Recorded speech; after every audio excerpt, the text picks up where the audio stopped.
आज देवनार मंदिर प्रांगण में आप सभी सरदारी के बीच में कर्नल साहब के साथ शुरू से संघर्ष करने वाले युवाओं के हृदय सम्राट और आपके क्षेत्र की आन बान और शान की लड़ाई लड़ने वाले भाई हाकिम बैसला जी, जिस प्रकार से आप लोगों ने यह धार्मिक जागृति का जो कार्य किया है, मैं आप सभी सरदारी को और सर्व समाज को शुभकामनाएं देना चाहूंगा और भगवान श्री देवनारायण के चरणों में निवेदन करना चाहूंगा कि आप सभी सरदारी को ताकत दे, बल दे, हिम्मत दे और इस समाज की लड़ाई लड़ने वाले, हक और अधिकारों की लड़ाई लड़ने वाले भाई हाकिम बैसला जैसे योद्धाओं को वो हिम्मत दे, ताकत दे, जो इस समाज की वर्षों तक आगे तक लड़ाई लड़ सके। साथियों, मैं भी कर्नल साहब के साथ कई वर्षों से जुड़ा हुआ था।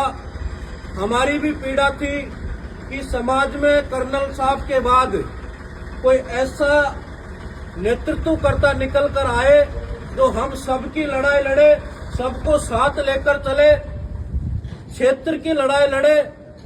और जहां तक मुझे पता है कि करौली से निकला हुआ नेतृत्व हमेशा इस समाज के सर को गर्व से ऊंचा किया है।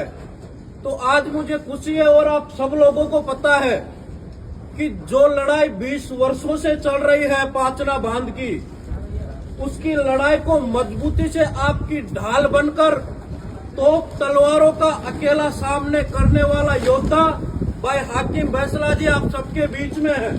तो मैं तो इस बिरादरी से भी निवेदन करना चाहूंगा, या सर्व समाज के लोग मौजूद है, कि भाई हाकिम बैसला जैसे लोगों को अपन को ताकत देनी है, मजबूती प्रदान करनी है।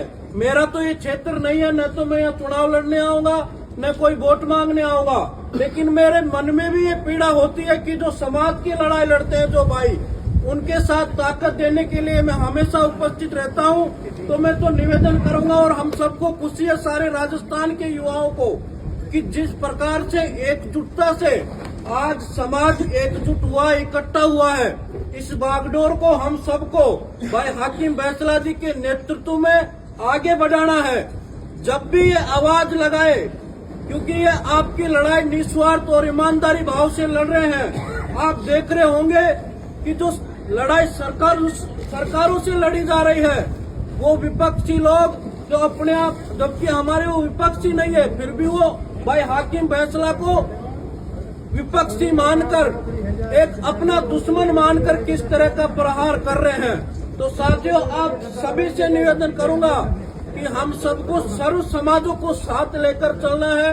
सभी समाजों को एक जाजम पर बैठकर भाईचारा स्थापित करना है, क्योंकि भाईचारा अगर खराब होता है तो कई पीढ़ियों का भुगतान करना पड़ता है। और मैं जो हमारा जो समझते हैं कि ये हमारे खिलाफ है, उनसे भी, उन भाइयों से मैं निवेदन करना चाहूंगा कि आप भी भाईचारे की पहल करें। और मैं एक उदाहरण देना चाहूंगा कि भाई नरेश मीणा जी ने ये बात बोली थी खुले मंच से कि जिन लोगों के बीच में जिनकी जमीन गई, जिनके खेत में बांध बने हुए हैं, पहले उस बांध पर उनका अधिकार है। तो साथियों, उधर से क्या प्रतिक्रिया आई, भाई नरेश मीणा के गांव से बोर्ड उखाड़ कर फेंक दिए। जब वो उनके लोगों को ही नहीं बख्श रहे तो आप लोगों को कहां से बख्शेंगे। तो इसलिए पहल उनकी तरफ से भी होनी चाहिए।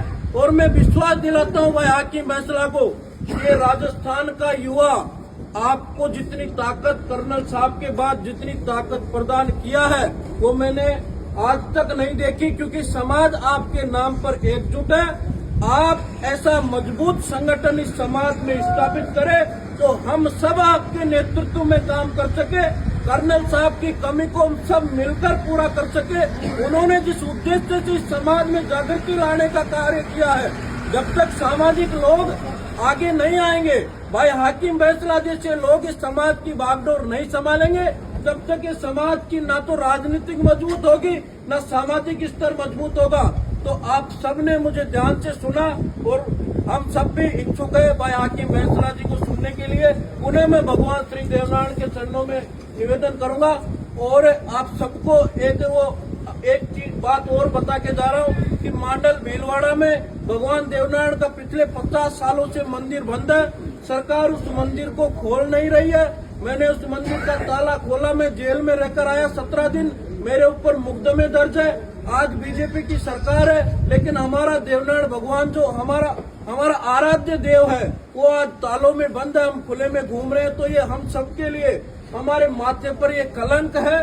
तो मैं इस बिरादरी से सर्व हिंदू समाज से भी निवेदन करूंगा कि आप सभी भगवान देवनारायण मंदिर के पट खुलवाने की कृपा करें। सरकार से भी निवेदन करूंगा कि देवनारायण भगवान का मंदिर जो मांडल में 50 वर्षों से बंद है, मांडल राव जी ने मांडल बसाया था, वो मंदिर आज बंद है।